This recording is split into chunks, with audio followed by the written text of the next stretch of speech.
What's up, everyone? It's US Open Week, and I love US Open Week because I love when golf courses play difficult. I love when par is a good score for these pros who can typically dominate any golf hole that they're on. And also, I don't have to do a whole lot to get anyone excited for US Open Week, which makes my job a lot easier because I'm just here to go over my spreadsheets, my betting simulations, and take your questions live on air. Welcome on in to the FanDuel PGA Q&A for this week. I'm your host, Brandon Gdula. I'm the managing editor over at numberFire.com. I'll be talking about this field, very, very good field, the betting odds on FanDuel Sportsbook, the daily fantasy slate on FanDuel, my win simulations from tens of thousands of simulations, whatever else you want as well, because this is a Q&A format. So hit up the comments section on YouTube, Facebook, Twitter, or Twitch if you have questions for this week's event, which is, of course, the US Open. So, I'm going to start, as I always do, by looking at the field before digging into the course and then digging into really the betting odds here, but even, as well, the FanDuel slate and how I think it's best to approach it for the week. So, Jon Rahm is the guy this week at plus 950 on FanDuel Sportsbook to win. That is a pretty wild number relative to all these other superstar golfers in the field. Bryson DeChambeau, the defending champ, 1,700, same as Dustin Johnson and my guy, Xander Schauffele. Brooks Koepka, we know he can come to play in a major. He's plus 1,800. Rory McIlroy, 19-1.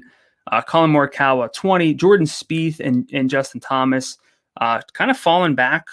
They were, I believe, around 15-1 earlier in the week. At least Spieth was. JT maybe not so much, but I don't know if Justin Thomas fits a U.S. Open setup as much as he might fit other places because he's long off the tee, but he's not super, super long. But still, that might be one of the situations where you're thinking, hey, I could add Justin Thomas at plus 2,400. So I think it's at least interesting for the week for JT, but he's not one of my core plays on FanDuel. He's not someone I'm prioritizing betting, but anytime you get a major field, we get a lot of good odds on great golfers, and we get some really good salaries on FanDuel as well. I'm going to start now looking at Torrey Pines South because it's a little bit of a unique setup in the sense that we have data from this particular season at Torrey Pines for the Farmers. We got 3 rounds back in January for golfers who made the cut. How much can we sort of put into, how much can we kind of use that to drive our decision-making process for this week? Well, this same situation happened back in 2008 when Tiger Woods won the U.S. Open and also the Buick Invitational. I believe that was the name at the time. But basically what I found was, and this might not be predictive at all, so just keep that in mind, but golfers who missed the cut at Torrey Pines in January didn't necessarily mean that they were going to struggle with the U.S. Open, but golfers who did well at that event typically did pretty well at the U.S. Open. So golfers who had a good finish at Torrey Pines, yeah, producer Cal, that's a good idea. We're trying some new streaming service, and I think that we're gonna have a lot of cool innovations here for this week. But producer Cal, good stuff there. Basically, golfers who did well at Torrey Pines, to me, are getting bumped up for this week. So that's kind of how I'm approaching the Torrey Pines situation for this week. Now, I like to start my process digging into a course by going to Data Golf because they have a lot of really good information.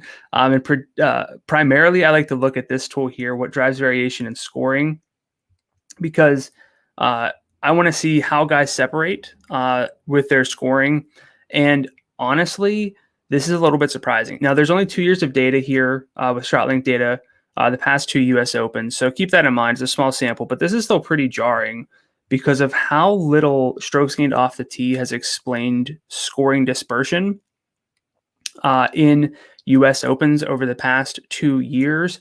And we see approach about the same, putting a little bit less. And so that kind of leaves around the green play to be just really important in terms of how it explains how these guys are separating. So I found that fascinating because the key stat you'll kind of hear about this week is driving distance. And I have that as one of my key stats. But I wanted to dig into this a little bit more. I'll first just flip over here to this course fit tool and see what stats kind of matter. This is a similar sort of tool, but it's different. We see driving distance matter a lot, driving accuracy not so much at Torrey Pines South. Around the green kind of plays to the average on the PGA Tour, so the stat that we saw, the dispersion tool, that is basically saying how guys separate, not that around the green play is significantly more important. It's kind of a weird concept, but I'll show the scoring in just a second. But we went driving distance this week, which is why it's so surprising to see strokes gained off the tee not explain a whole lot of how guys are varying their scores. So to see that in practice, I'll pull up the strokes gained leaderboard from Fantasy National over the past 2 U.S. Opens. And we can see Gary Woodland, these guys at the top, Gary Woodland, Brooks Koepka, John Rahm, Xander, they did gain strokes off the tee. Not all of them did so substantially, but they all pretty comfortably performed well around the green. And if you just sort by the best golfers around the green, we see a lot of low finishes in a good sense, 16th, 16th, 3rd, just lots of top 10s here. And by off the tee, I mean, we see that to a degree, but, gaining strokes off the tee wasn't necessarily enough to guarantee people made the cut. Of course, if you lose 7.4 strokes around the green like Bubba did, you're going to miss the cut. But, golfers who struggle around the green are guys that we kind of need to flag for this week. And strokes gained off the tee alone, driving distance alone, not enough. We see some similar stuff from the most recent U.S. Open. Rory and Bryson leading the way off the tee, finishing 8th and 1st respectively. We see some good finishes here, but if we just sort by the best finishes, we see a lot of strokes gained around the green, which is kind of rare to see this many strokes gained around the green. So for me, what this is kind of telling us is strokes gained around the green, you're not going to gain 10 strokes, 8 strokes around the green, but you definitely can't be losing around the green. And so for me, that kind of goes back to what I always look at with majors, and I look for golfers who do everything well. I need them to be good drivers, specifically long drivers for this week. Accurate drivers are still somewhat in play if they do everything else well, but you pretty much have to be long off the tee for me to want to consider you for this week. The irons have to be there. We see that every single week. Going back here, showing what drives that variation in scoring.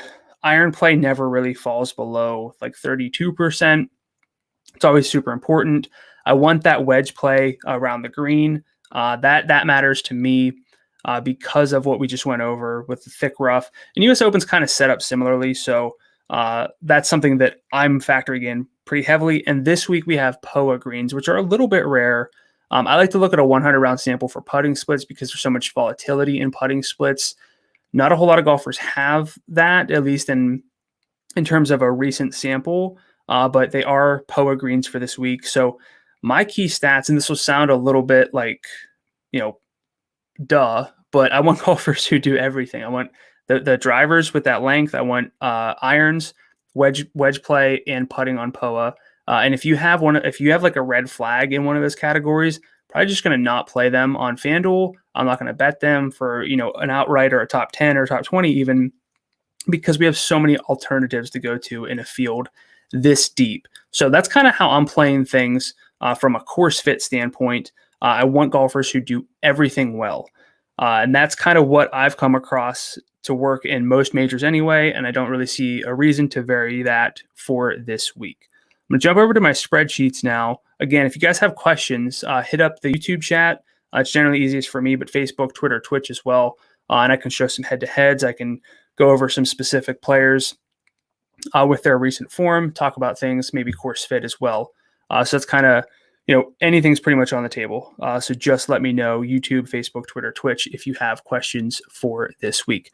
For now, I'm going to look at the highest salaried golfers on FanDuel for this week. Jon Rahm coming in number one at 12,200. Again, kind of like a prohibitive favorite at plus 950.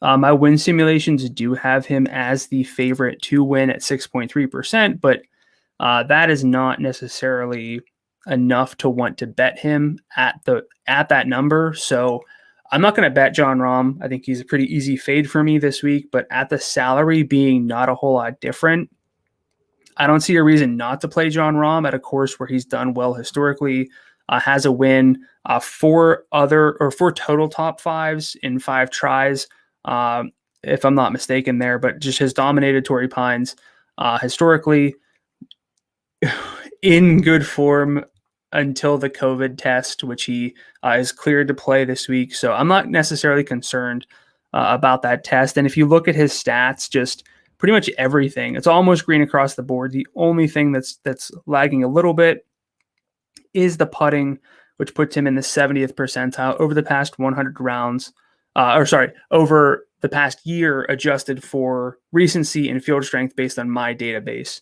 So that's kind of where I'm leaning for Jon Rahm. Is not going to bet him, but I do like him a lot as an anchor for FanDuel lineups.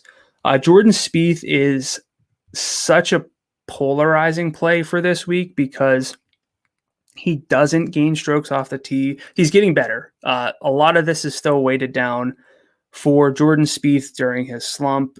He is playing different golf, so it's kind of a scary fade in a sense, but there are always reasons that you can still talk yourself into being a little bit concerned about Jordan Spieth. Specifically for me, it's the off the tee play, and he's not accurate at all. That's getting better. But I don't want to rule him out because of a perceived lack of distance. I think that's kind of misleading. He's not long off the tee compared to these other studs, but he's also not short, 75th percentile over the past 100 rounds, according to Fantasy National. So I have no real issues with Spieth. I just prefer other golfers. Brooks Koepka, always hard to model the right way because he is not always engaged to a full degree. I think that's probably fair to say, and I think he would just be okay admitting that as well. But in majors, we know that Brooks comes to play, and at a certain point, I think that has to override the data and just be worthwhile for us. So I like Brooks Koepka as a more of an outright bet than tying a whole FanDuel lineup around him. But I think it's always good for majors to kind of sit back and think ahead to Friday and say, who are the guys who it's like, I can't be kicking myself if I built around Brooks Koepka in a major. He's golfing well. I know he's still not 100%, but you can't regret playing Brooks in a major. And that's kind of where I'm landing. So even though I prefer him as a bet at 18-1, I'm still not against playing him a lot on FanDuel. Bryson DeChambeau, fits a U.S. Open setup well, as he just proved last summer. Not a whole lot to worry about. The irons relative to these other top 5 guys does lag a bit, 64th percentile, but that's still positive. And whenever you gain so many strokes off the tee, it is kind of harder to gain strokes with approach. But, the around the green play, a little bit concerning. I know it's probably a little hypocritical to look at Brooks being a little even lower around the green. But you kind of have to nitpick at the top of the field whenever you're looking at such a tight group of golfers. So I'm not necessarily in on Bryson this week. I just kind of prefer some other golfers at different salaries. That includes Dustin Johnson, who is virtually green across the board, aside from the fairways gain, which is not a crucial stat because that distance is going to get him farther down. When he does miss the fairway, speaking of Bryson, it's going to be farther down the fairway. So whenever he's hitting out of the rough, he's still going to have an advantage relative to some of these other hitters who, someone like a Colin Morikawa, just basically all the studs who aren't as long as Dustin Johnson and these other golfers. So at the top, I think Jon Rahm's the best process play.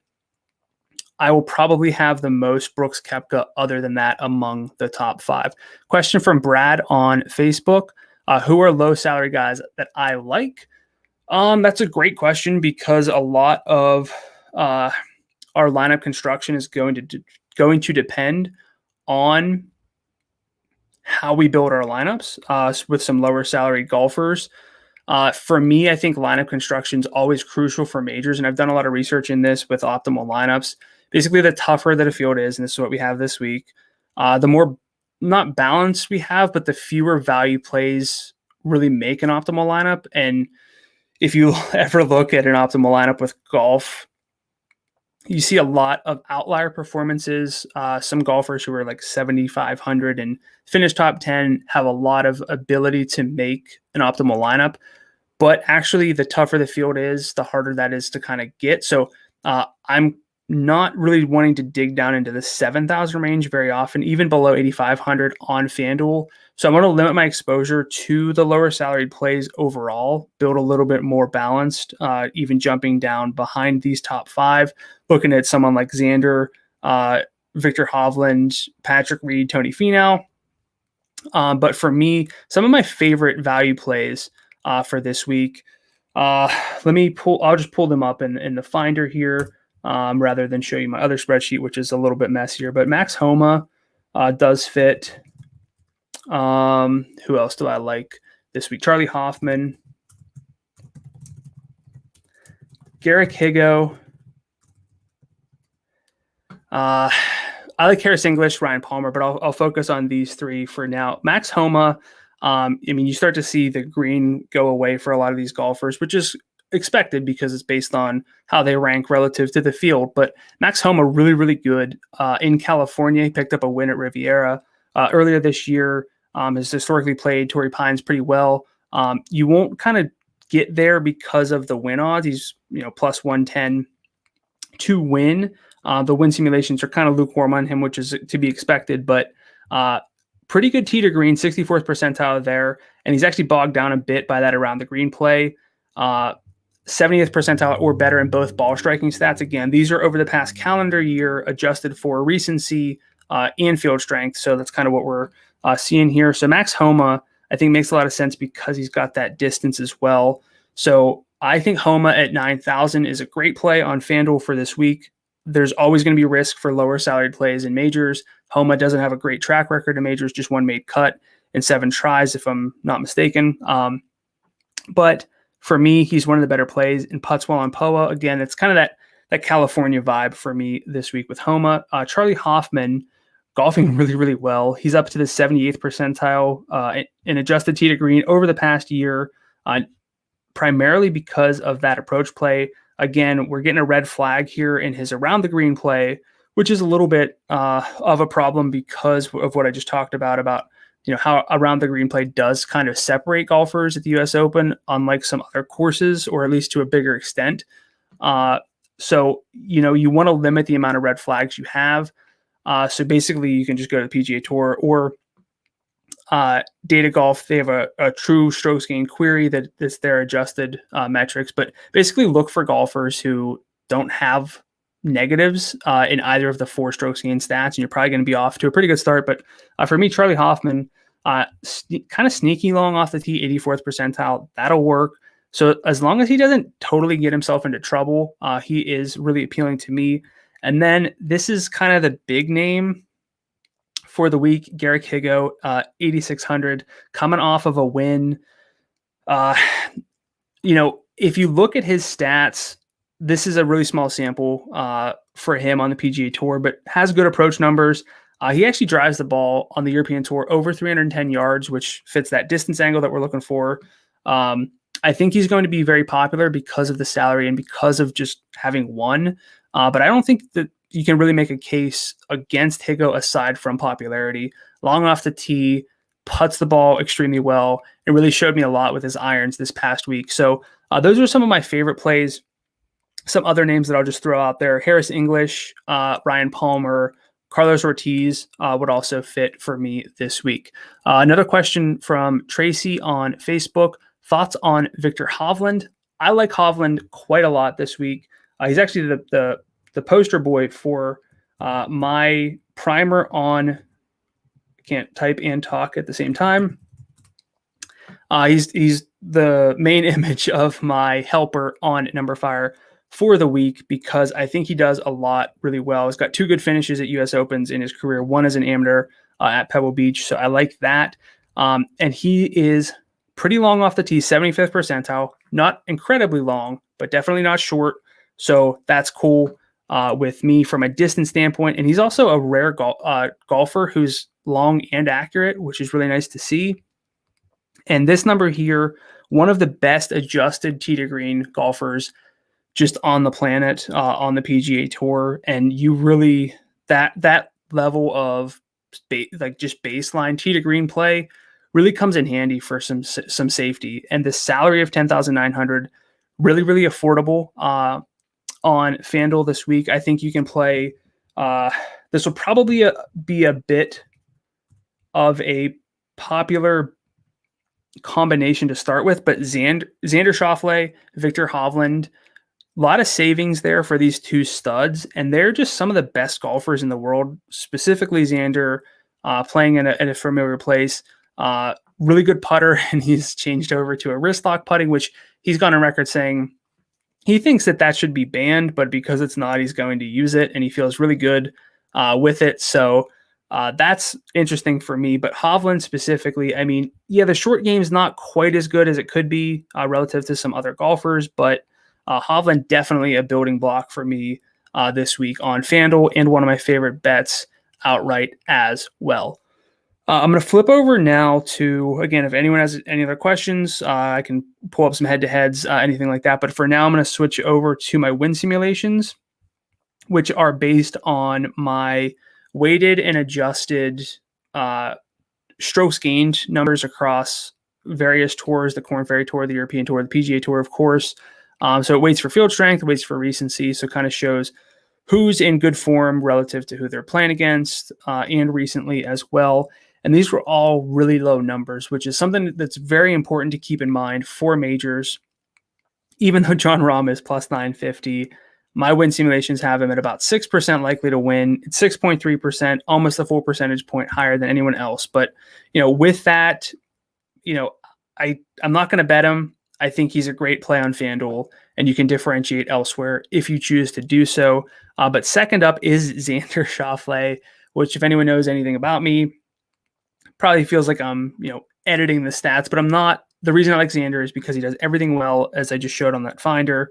But Xander, just the second best golfer over the past year with all those weights added behind Jon Rahm and Dustin Johnson as well. It's easy to kind of overlook golfers who come into a major with poor form or not the best form. It's not really predictive. I've actually tweeted about that before the PGA. I'll bring that back up because, Phil won the PGA and wasn't in particularly great form. Super recent form, like past 3, 4, actually it was the past 5 and 10 events that I looked at. It's not that predictive. The most predictive samples are longer, about a year. So with that, DJ makes a lot of sense. Bryson, I think that's pretty self-explanatory at a US Open setup. JT, again, there's positive value on him, with my betting model. I'm not going to build around him on FanDuel. I don't think I'm going to bet him, but JT's starting to get to a number where it's like, you can bet JT at 24-1 or Jon Rahm at plus 950. So that's kind of, it's just intriguing if nothing else. Question from Ed on Facebook, Kokrak or Louie? Love both, actually. I'll pull them up. Kokrak is one of the favorites on our weekly Heat Check podcast because of the tee to green being really good, the approach and the off the tee just kind of being really good. But he does have that red flag around the green. The putting's actually kind of good when you adjust for field strength, but specifically on POA, it hasn't been. And he hasn't necessarily had the most promising form in majors. So, I can't really compare the salaries here, but for me, I like Louie a lot. He's one of my favorites to bet as a quote unquote long shot because I'm not going to bet golfers who are, 150 to 1 this week. But Louie, Comes in really good form. One of the best golfers in the world, adjusted for everything. Not a whole lot of concerns, except for this. Not long off the tee, 28th percentile, but straight up, I do prefer Louie, but I like both. So if it's a salary savings issue, I'm fine with Kokrak, but I do prefer Louie Oosthuizen for this week. My opinions on Billy Horschel. I have not looked at Billy Horschel. That question is from DJ on Facebook. I have not looked at Billy Horschel. Didn't actually really know he was in the field because of this assumption here that he would be really bad in distance gained. He's not. And I talk about this all the time. There's a difference between being really long off the tee, being really short off the tee, and being somewhere in between. Horschel rates out pretty well here, at least above average, above field average in driving distance. This is always the other concern with Horschel. Whenever short game matters a ton, we can be in on Billy Horschel. Whenever it's a little bit more, you need to have ball striking, you need to be super long. This is kind of my issue with Horschel most weeks, but you can't really argue the salary, all things considered, at 8,700. I do prefer some other golfers at similar numbers, including Garrick Higgo, Ryan Palmer right there on FanDuel. So, I mean, with Horschel, all it really takes for him is to hit fairways, which he can do, to gain strokes off the tee, and be even like field average with his irons, and then bring that really good short game whenever it is on. Getting around the green play is not spectacular, but we know the putting's there. So, I mean, I'm not going to play Billy Horschel, but I don't see enough to talk yourself out of Horschel if you think that the irons will show up for this week. So, whenever we get majors, there's a difference between talking yourself out of a play, talking yourself into a play. I don't see enough with Horschel to say, like, don't play him. I also was low on Garrick Higgo last week because he's been doing a lot with his putter and not necessarily the ball striking. And then he had a good ball striking week and putted well and won on the PGA Tour. So again, if Horschel can do that, if the ball striking is even field average and he has a really good short game week, which, as we talked about at the top of the show, golfers who gain strokes around the green have a lot of potential at a U.S. Open setup, at least recently. So Horschel, I'm at least more intrigued than I was before. So that's a great question from you, DJ. That's going to be about all the time I have for today. I'm going to bring on Jim Sonis, and we're going to transition over to the MLB Q&A. Jim, did you find questions for me? Yeah, did you find me an old person who's going to win this week? I told you I was going to ask you this. I forgot. I need my Phil, my Elio Castro Neves. Like, who is it this week? I threw out that Tom Brady guy. I don't know. I threw out Lee Westwood yesterday. I think I have to stick with that. I don't like that one. I want a different one. Pick me a different one. Pick me a better winner. Then it's going to be Phil. He's going to go back to back. Another quick question from Ed. Who will have the highest percentage taken?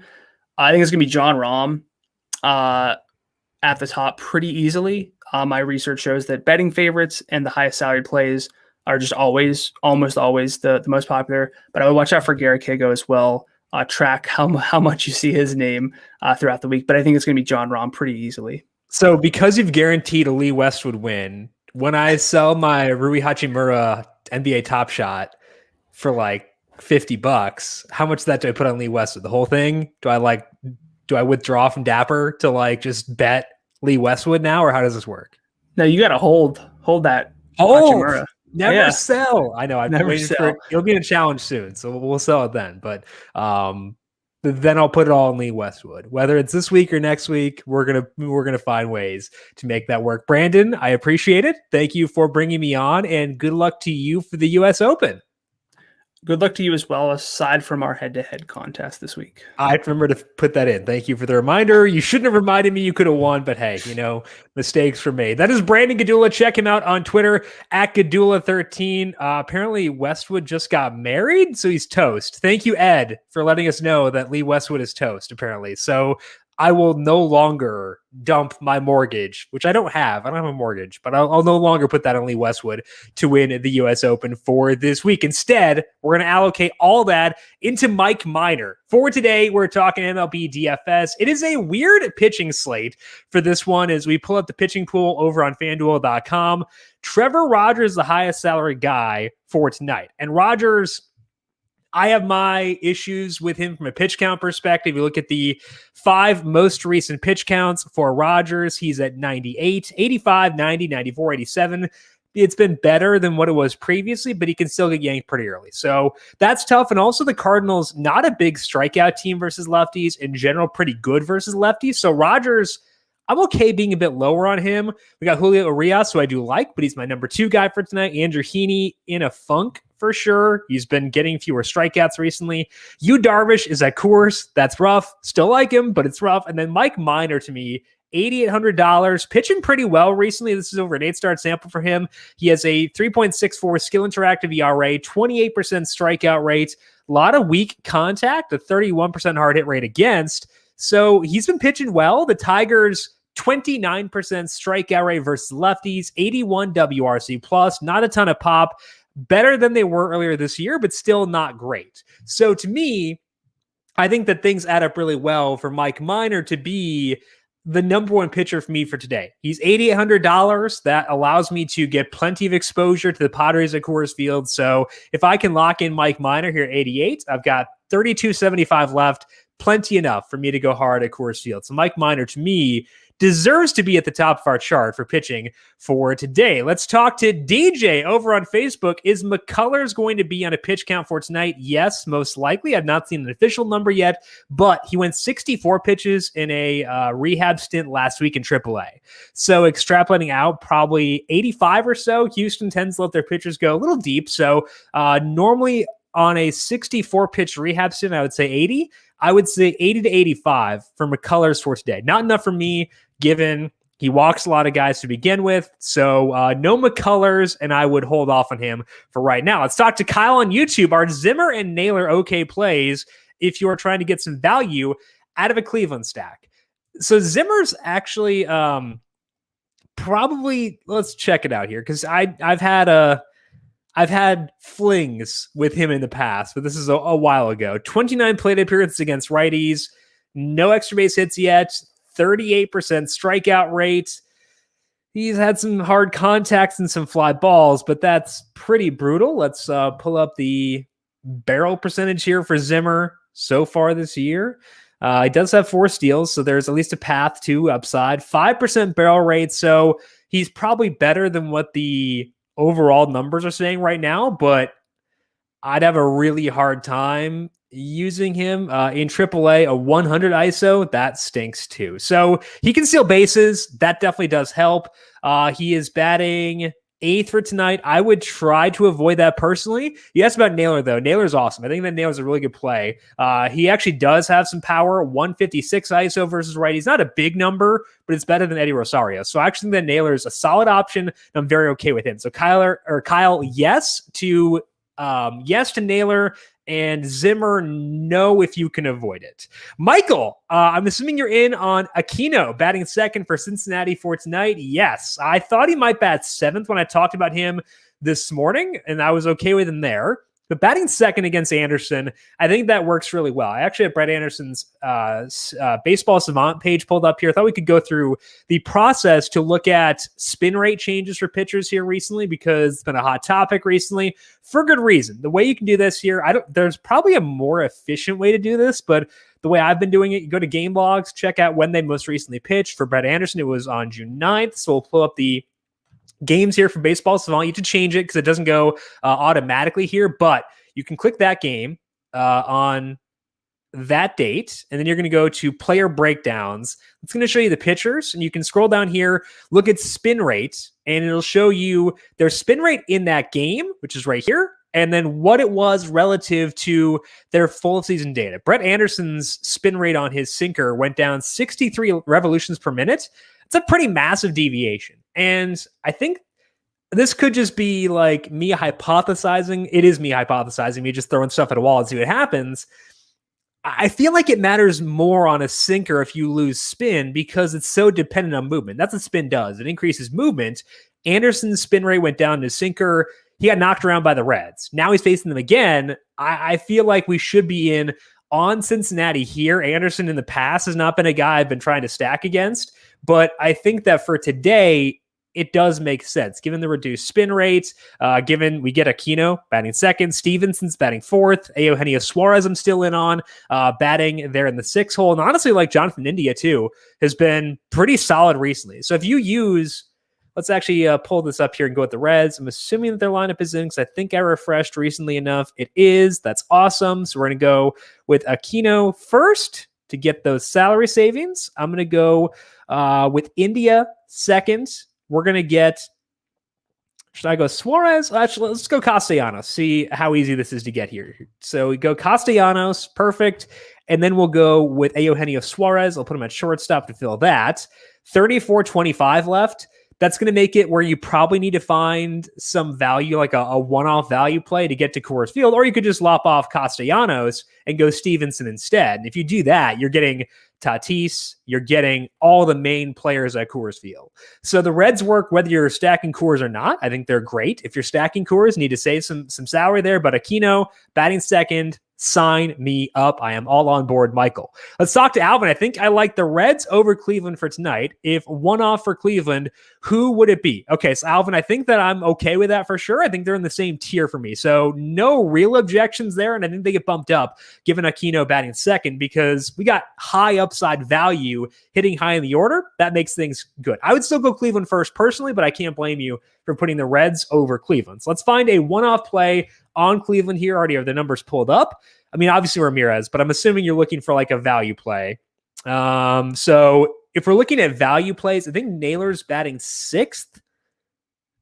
Let me find their lineup here. Naylor is 6th. That's good. Bobby Bradley's 5th. He got his salary jacked up for today. So he's not a value play. So let's assume that Alvin's looking for a value play as a one-off on Cleveland. I'd probably say Naylor's your guy. $2,100 has some pop. I think that works out pretty well. Eddie Rosario could be that guy too. He is $2,800. So depends on your salary you have, Alvin. I would say if you're looking for a value play, Josh Naylor's the best guy. Mid-range play, Bradley. And if you can go with the stud, Jose Ramirez up at $4,100. Still worthwhile for me for today. Let's talk to Rob on Facebook. Would you go Darvish or Rogers for tonight? Depends on what you're doing. If you are like looking for, I guess it wouldn't be season-long streamers because you're not going to stream those guys because they're obviously rostered already. So we're talking just DFS here. Rob, for me, the answer is you Darvish. I think that could be very bad. Like it could go terribly, and I want to be fully upfront about that. But I think that if we're looking at this from an upside perspective, things do favor Darvish, and I would expect him to be a lower roster for tonight. If you're playing a cash game, go Rogers. Do not use you Darvish in a cash game for tonight at Coors Field. But for tournaments, we can actually see them right here because they're right by each other on the sheet. Darvish, the better skill interactive ERA, better strikeout rate, better walk rate. They both have similar hard contact data, but the key thing here is the matchup. Very much favors you, Darvish. 66 WRC plus for the Rockies this year versus righties, 24% strikeout rate, whereas Rogers, facing a team with a 118 WRC plus versus lefties, a 22% strikeout rate. If you look at the Rockies numbers versus righties at Coors Field, they have a lower strikeout rate. They have I think a 328 WOBA. So they've been a good offense, but they've not been great. They're not. I don't know if they're a team we need to avoid. So yes, it's very risky to use you Darvish. It's 99 degrees at Coors Field for today. Tremendous hitting weather, but I feel like if we're thinking about this from a tournament perspective, trying to roster the guy who will go overlooked but still has upside, I think that Darvish is probably that guy. So Rob, it depends on your risk tolerance. If you're okay with risk, which I am personally, I'm going you Darvish. If you can't tolerate that risk, then go Rogers, take the better park factor, better conditions for pitching. But for me personally, I'm okay with risk. I'm okay burning a lineup if it doesn't go well. That's why I would go you Darvish for me personally. Let's talk to Jerry over on Facebook. How do you feel about these stacks with cash or stacks? Atlanta, Washington, Toronto, and San Diego. Corbin should be a gem tonight. What do you think? Let's start with Corbin here because I am not on Corbin personally. he just hasn't been very good this year. I have him. This is over his first 2 starts. Corbin didn't use his slider very much. Over his past 10 starts, he has used the slider. Still has not led to a big strikeout rate. It's an 18% strikeout rate facing a low strikeout team. So Patrick Corbin will probably be a good real world pitcher for tonight because the Pirates are so bad. He'll be good. But if you're going to give me like 6 innings, 5 strikeouts, that's not going to win tournaments or DFS. So I'm not going to use Corbin tonight personally, and I just don't think there's enough upside there for me to feel really good about it from my end. Talking about the stacks here. Okay, so Atlanta is facing Eduardo Rodriguez. I like Eduardo Rodriguez quite a bit, so I probably won't get there. They're a very good team versus lefties. As you can see here, a ton of power for them against lefties, and it's good hitting weather. Wind is blowing out, 85 degrees, great hitting weather. I just respect Rodriguez enough where I won't be getting there to the Braves personally. Washington is facing Tyler Anderson. I think you can definitely justify that because Anderson does let up a lot of fly balls. They're better versus lefties and righties because the depth in their lineup is better able to be fine. So Washington's fine and rank them above Atlanta personally. Toronto is facing, I think they're facing Ryu. Yeah, they're facing Hyun-Jin Ryu. Ryu traditionally has suppressed hard contact. He's not doing that right now, though. So I think that from a pure tournament perspective, Toronto could be good. I would note they're in Buffalo for tonight, so temperature just 65 degrees. I'm in Syracuse, which is like a couple hours down the road. It's very cold. I had to shut my windows because I'm a wimp. I grew up in Minnesota, but I can't handle cold anymore. I'm a wimp. So it's cold in Buffalo is the overall takeaway there. I think I'm probably not going to get there because I have enough respect for Ryu, but it's not totally out of the question because Ryu is not pitching like his usual self right now, given the amount of hard contact he is letting up. And then finally, San Diego. San Diego's number 1 by a mile. So Jerry, of that group, I would go San Diego for sure. Then I'd probably go Washington, then Atlanta, then Toronto, and ranking them. No Corbin for me. Already talked to Rob about Darvish. Let's go down to DJ. Zach Eflin, Walker, Rodriguez, or Corbin. Oh, it's a Taijuan Walker facing the Cubs. I guess I could see that potentially. My concern is that Walker has had some issues with hard contact. I use that as a reason to use Baltimore against him last week. He was awesome. So that didn't go very well. Walker is a decent pitcher. The Cubs will strike out. I think it's kind of okay. It's acceptable for sure. So I'd rank him above Rodriguez because I can't get there against the Braves. Braves are really good. I'd go Walker over Rodriguez. Corbin, no. So Walker above Rodriguez and Corbin. And then Zach Eflin facing the Dodgers. Eflin's a good pitcher. The Dodgers, a very good offense. I would say probably Walker first and then Rodriguez, then Eflin, then Corbin in the ranking of those pitchers for me for today. Michael, if I stack San Diego and leave out Tatis because he's so expensive, am I an idiot? No, I do that all the time. It stinks and I hate it because like it's usually with Mike Trout because it's so hard to get to Mike Trout. Now it's been like with Ohtani because he's so high salaried as well. I do that a lot though. And it's tough because obviously you're omitting the best player from that team. And that means he's the most likely guy to go off. And if you stack the Braves and Ronald Acuna Jr. goes nuts and the other guys don't, then like, are you actually stacking the Braves or are you just, stacking some dudes who happen to hit around Ronald Acuna Jr.?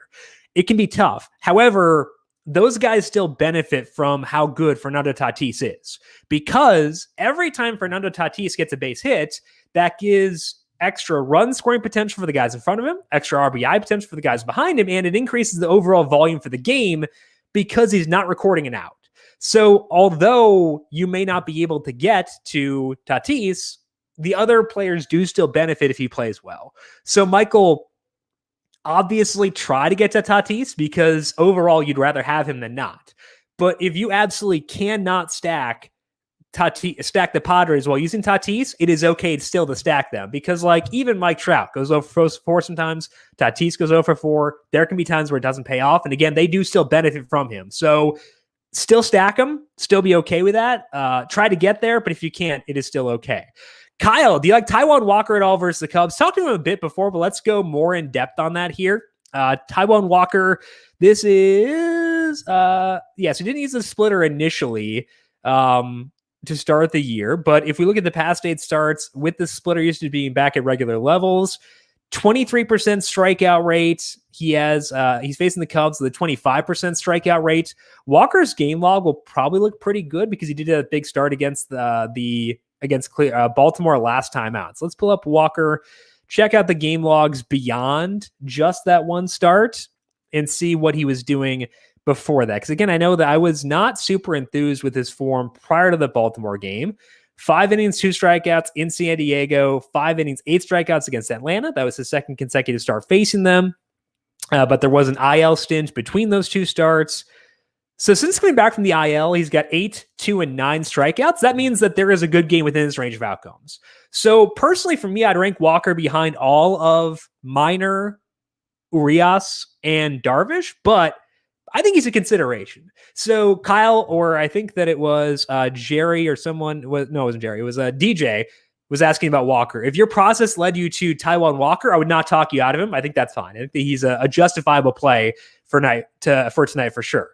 Oh, so Toronto is facing Jordan Montgomery. My bad. Totally. I was looking at Ryu and I was thinking about Blue Jays, yada, yada, yada. Okay, so facing Montgomery, for him, it's over his past 6 starts with more four-seam fastballs, 27% strikeout rate, 5% walk rate, 32% hard hit rate. So he's had really good numbers. I'm pretty sure the results from Montgomery have been worse than that in this time. Let me pull up that here. And I didn't link to it because I'm a big dummy. So let's do this and click that over here. Well, I do want to look at the results from Montgomery because results do matter to an extent.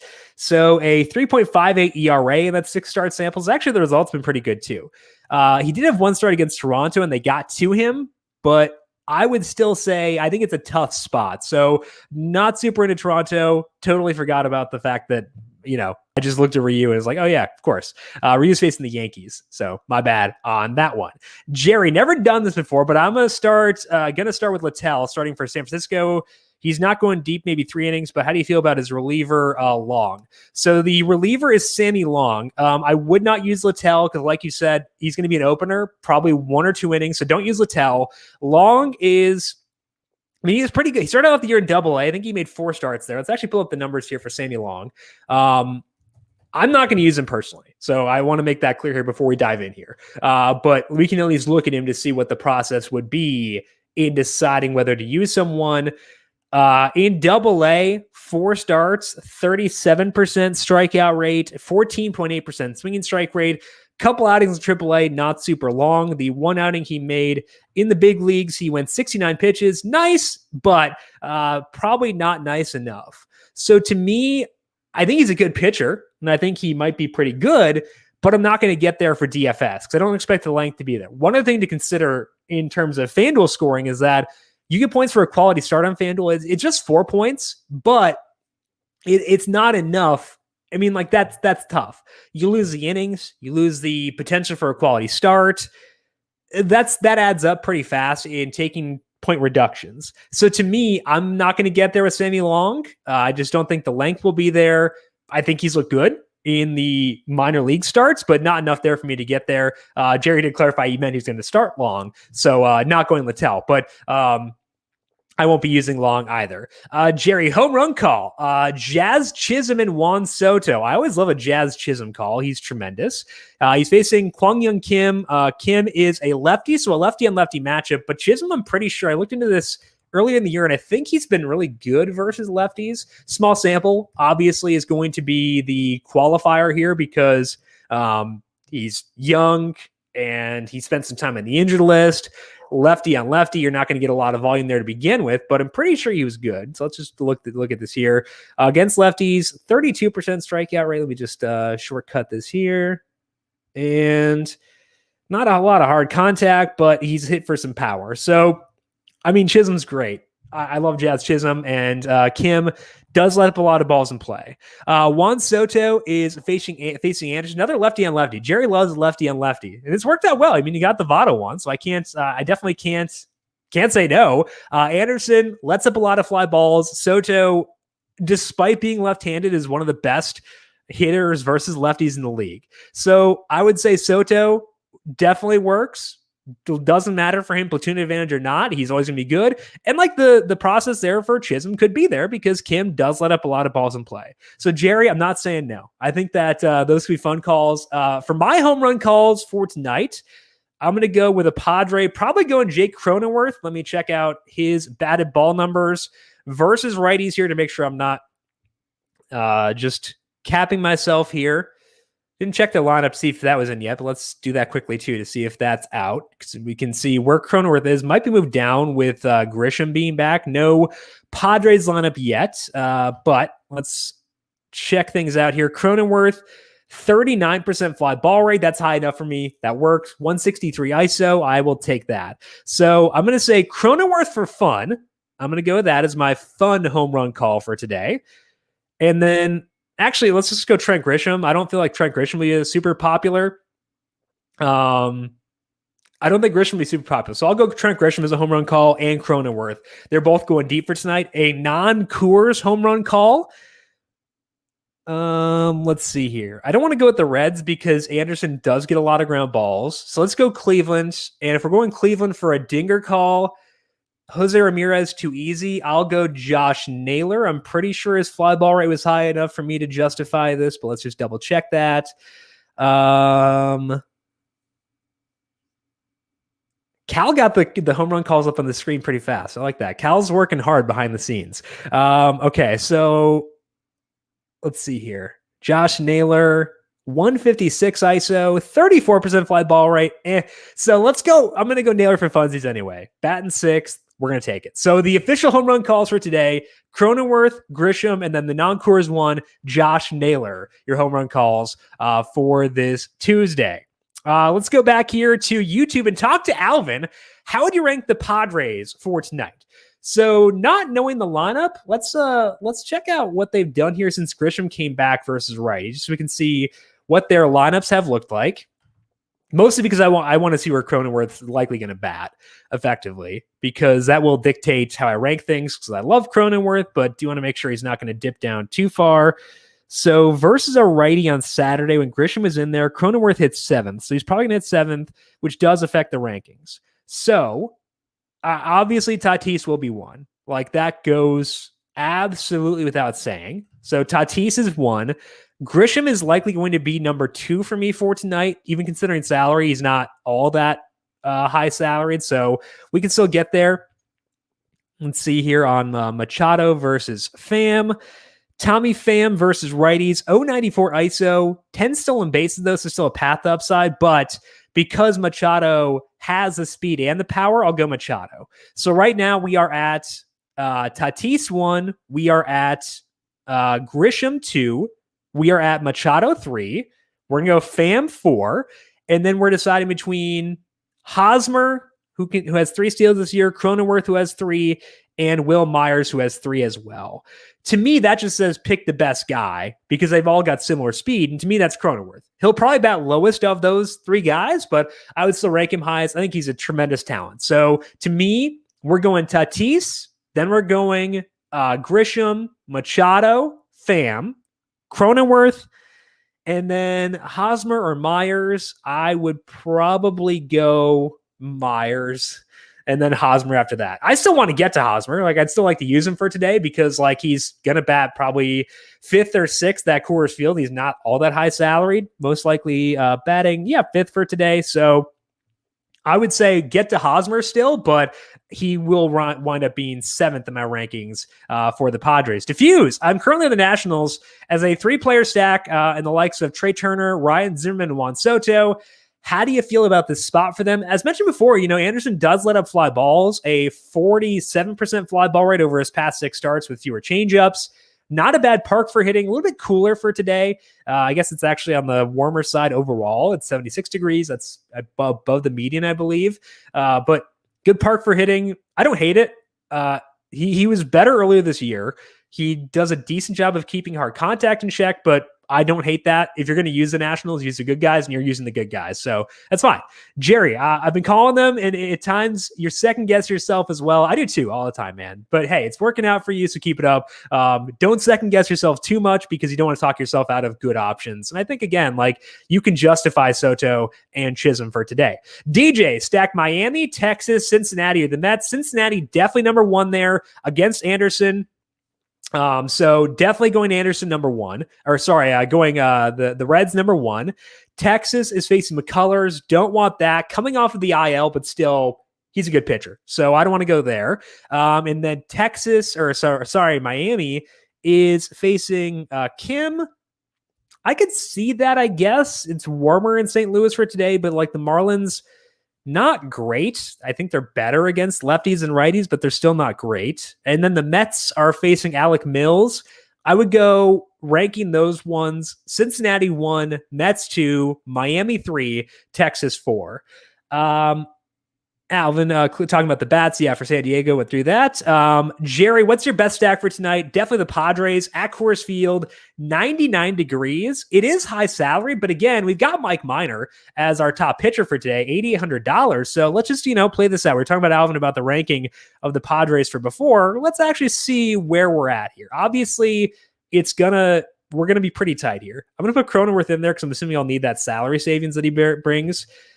He's there. We're going to go, what's Fam's salary? 38. Grisham. And can we get Tatis in there? It's going to be pretty tight. 24.75. So we definitely need guys like Josh Naylor in there. We definitely need to find a lot of salary savings elsewhere, but you can potentially make that work. It might be a 4-2-2 where you have 4 players in the Padres, 2 players on 2 other teams. But if you go in like Naylor, maybe someone else who's lower salaried on Cleveland, I think that works. So I would try to make it work. It's going to be tight, but I think it's worthwhile for today. So stack the Padres. If you have to leave off Tatis, we discussed before with Michael, that's okay. But I'd like to at least try to get in there along with all of his high-powered friends. Cal tried to fit Tatis in there. Couldn't quite do it, but it's worth a shot. I'm going to tinker around with some later on after we get off the stream to see if I can fit in Tatis. It's worth it to try. Not sure if it'll work. That is all that we have for today here on this FanDuel Fantasy Q&A. Big thank you first to Brandon Gdula for the lead-in, talking about the U.S. Open. If you want more thoughts on the U.S. Open, check out our PGA DFS podcast called The Heat Check by searching for the numberFire Daily Fantasy Podcast feed wherever you get your podcasts. And also follow Brandon on Twitter at Gdula13. I am at Jim Sannes, JimSannes. We are here every weekday, 4 p.m., breaking down your questions for MLB DFS. We are here on YouTube, Twitch, Facebook, and Twitter, taking your questions live on air. So make sure you are subscribed wherever you're watching. And if you're watching on YouTube, hit the like button because we do appreciate that, and that does help us out quite a bit. Thank you to Calvin Theobald, our intrepid producer, for running the video side of things here today. Thank you, Cal, as always. And thank you to everyone for tuning in and for the good questions, the good interaction. Good luck tonight. We'll talk to you once again tomorrow. This has been the FanDuel Fantasy Q&A.